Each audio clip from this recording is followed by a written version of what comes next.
வணக்கம். தமிழ் ஃபுட் கார்னர்ல இன்னைக்கு கோதுமை மாவு லட்டு பண்ண போறோம். இந்த லட்டை பிகினர்ஸ் கூட ரொம்ப ஈஸியா செஞ்சிடலாம். கோதுமை மாவுல செஞ்ச மாதிரியே இருக்காது, அந்த அளவுக்கு டேஸ்ட் ரொம்ப நல்லா இருக்கும். இப்போ எப்படி பண்றதுன்னு பார்க்கலாம். இந்த கப்ல 1 கப் கோதுமை மாவு எடுத்திருக்கேன். கோதுமை மாவு எடுத்த அதே கப்லயே 3/4 கப் அளவுக்கு பவுடர் பண்ண சுகர் எடுத்திருக்கேன். சுகரை பவுடர் பண்ணதுக்கு அப்புறமா 3/4 கப் அளந்து எடுத்துக்கங்க, கரெக்டா இருக்கும். ஸ்டவ்ல ஒரு பேன் போட்டிருக்கேன். அதுல 1.5 டேபிள் ஸ்பூன் நெய் சேர்த்துக்கலாம். நெய் உருகினதும் அதுல 15 போல முந்திரியை நல்லா இந்த மாதிரி குட்டி குட்டியா உடைச்சு சேர்த்துட்டு இந்த முந்திரியோட கலர் பொன்னிறமா வர வரையும் வறுத்துக்கலாம். முந்திரியை நீங்க இந்த மாதிரி குட்டி குட்டியா உடைச்சு சேர்த்துட்டீங்கன்னா லட்டு பிடிக்கிறதுக்கு நல்லா ஈஸியா இருக்கும். முந்திரி நல்லா பொன்னிறமா வறுபட்டுருச்சு. முந்திரியை மட்டும் தனியா எடுத்து வச்சுக்கலாம். மீதி இருக்கிற நெய்ல நம்ம எடுத்து வச்ச கோதுமை மாவை சேர்த்து வறுத்துக்கலாம்.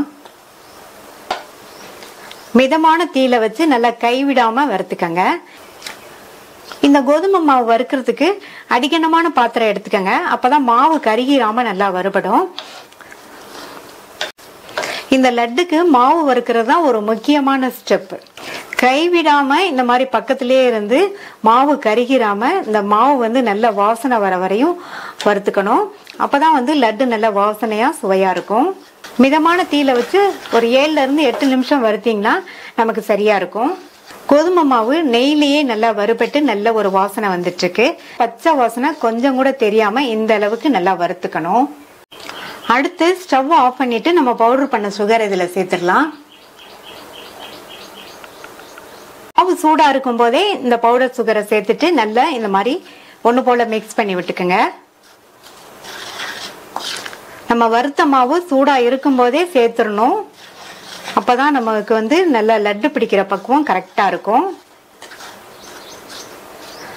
கோதுமை மாவோட இந்த சுகர் நல்லா மிக்ஸ் ஆகுற மாதிரி 2 நிமிஷத்துக்கு இந்த மாதிரி கலந்து விட்டுருங்க. இது கூட 1/2 டீஸ்பூன் ஏலக்காய் பவுடரும் நம்ம நெய்ல வறுத்த அந்த முந்திரி 1 டேபிள் ஸ்பூன் நெய் சேர்த்துக்கலாம். மறுபடியும் நல்லா ஒன்னா மிக்ஸ் பண்ணி விட்டுருங்க.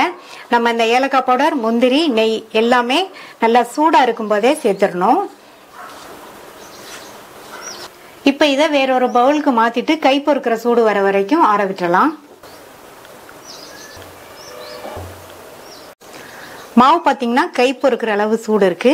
இந்த மாதிரி கை பொறுக்கிற அளவு சூடு இருக்கும் போதே நம்ம லட்டை பிடிச்சிடணும். இதுல ஒரு 1/2 டேபிள் ஸ்பூன் மட்டும் நெய் சேர்க்கிறேன். நெய்யை உருக்கி சேர்த்துக்கங்க.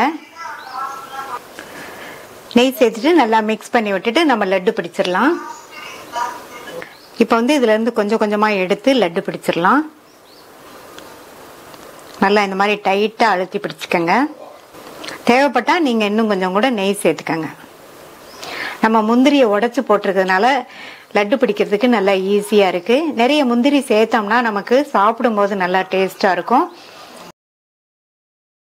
மாவை மட்டும் நம்ம கரெக்டா வறுத்துட்டோம்னா இந்த லட்டை நம்ம ரொம்ப ஈஸியா வேகமா செஞ்சிடலாம். இதே மாதிரி எல்லாத்தையும் லட்டா பிடிச்சு வச்சிடலாம். குழந்தைங்கள்ல இருந்து பெரியவங்க வரையும் இந்த மாதிரி செஞ்சு கொடுத்தோம்னா விரும்பி சாப்பிடுவாங்க. நீங்களும் ட்ரை பண்ணி பார்த்துட்டு உங்க கமெண்ட்ஸை சொல்லுங்க.